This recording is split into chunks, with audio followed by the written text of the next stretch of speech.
Bien-aimés, je suis heureux de partager une bouchée de la parole avec vous. Alors, le titre de notre bouchée d'aujourd'hui, c'est « Unis avec Jésus-Christ ». Bienvenue à la table du Seigneur. Yeah! Alors, notre premier passage se trouve dans Actes chapitre 9, à partir du verset 3. Voici ce que disent les Écritures. Comme il était en chemin et qu'il approchait de Damas, tout à coup, une lumière venant du ciel resplendit autour de lui.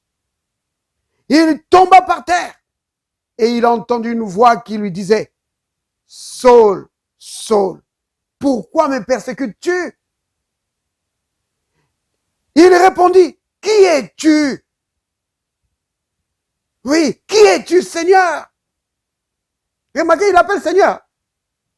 Parce que c'est une voix qui vient du ciel, qui lui parle, comme à Moïse. Alors là, il dit, qui es-tu, Seigneur? Et le Seigneur lui dit,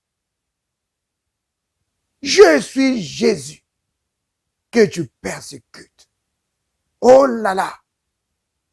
Remarquez ici comment le Seigneur, il dit à Saul, je suis Jésus. Il ne dit pas à Saul, Saul, pourquoi tu persécutes les chrétiens? Pourquoi tu persécutes ceux qui m'adorent? Non, il ne dit pas ça. Il dit, pourquoi tu me persécutes? Pourquoi tu me persécutes moi? Disons à Saul que Saul, ces gens-là, c'est moi. Oh là là! Il dit, Saul, ces gens-là que tu vois, c'est moi. C'est pourquoi, bien-aimé, nous pouvons vraiment déclarer avec assurance que lui, le Seigneur Jésus, c'est nous.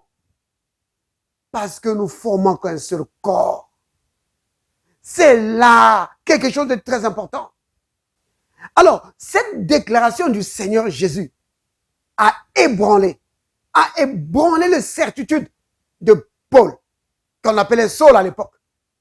Ça l'a ébranlé. Il était tellement sûr que Jésus était faux. Il était tellement sûr que Jésus était un imposteur. Mais là, c'est Jésus lui parle depuis le ciel dans une lumière, comme avec Moïse. Oh là là, ça l'a ébranlé. Et non seulement cela, Jésus lui dit que ces gens-là que tu vois, c'est moi. Quand tu les touches, tu me touches. Oh là là là là. C'est ce jour-là que Saul a réalisé. C'était là le début de la révélation paulinienne. Il a réalisé comment le chrétien est vraiment intimement lié avec le Seigneur. C'est pourquoi il va écrire plus tard aux chrétiens de Corinthe. Il va leur dire, il va leur écrire dans 1 Corinthiens chapitre 6 au verset 17. Il dit, si quelqu'un s'attache au Seigneur, il devient un seul esprit avec lui. Ça, c'est l'union du chrétien avec le Seigneur. C'est cela la gloire du christianisme. C'est cela la gloire du christianisme. Que le croyant devient un avec le Seigneur. C'est glorieux. C'est glorieux. Vous vous dites pourquoi? C'est parce que si tu deviens un avec le Seigneur, les conséquences sont énormes. Ça veut dire que sa vie, c'est ta vie. Ce qu'il est, toi tu l'es. Son autorité, c'est ton autorité. Vous vous rendez compte de ça, bien-aimé? Ça veut dire que tu deviens imbattable. Que aucune puissance des ténèbres ne peut te dominer. Aucun démon ne peut te dominer. Aucun sorcier, aucun magicien, aucune maladie ne peut te dominer. Parce que tu es un avec le Seigneur. Le Seigneur, il dit à Saul que quand tu les attaques, tu m'attaques. Oh là là, bien aimé, vous comprenez? Quand une maladie t'attaque, ça attaque le Seigneur. Mais non, quelqu'un va dire, mais il y a des chrétiens qui sont attaqués par la maladie. C'est vrai. Mais c'est à cause du fait que le peuple de Dieu n'a pas encore grandi au niveau où de réaliser combien il est uni avec le Seigneur. quand le peuple de Dieu va grandir pour réaliser cela, oh bien-aimé, l'église de Dieu va être imbattable. Celui qui grandit à ce point-là, il va vraiment accomplir ce que le Seigneur a dit. Que même les portes du séjour de mort ne pourront pas vaincre son église. Vous comprenez, bien-aimé? C'est merveilleux. C'est à cela que le Seigneur nous a appelés. Donc, quand tu deviens chrétien, tu n'es pas seulement un membre d'église ou quelqu'un qui appartient à un groupe. Non. Tu deviens uni avec le Seigneur.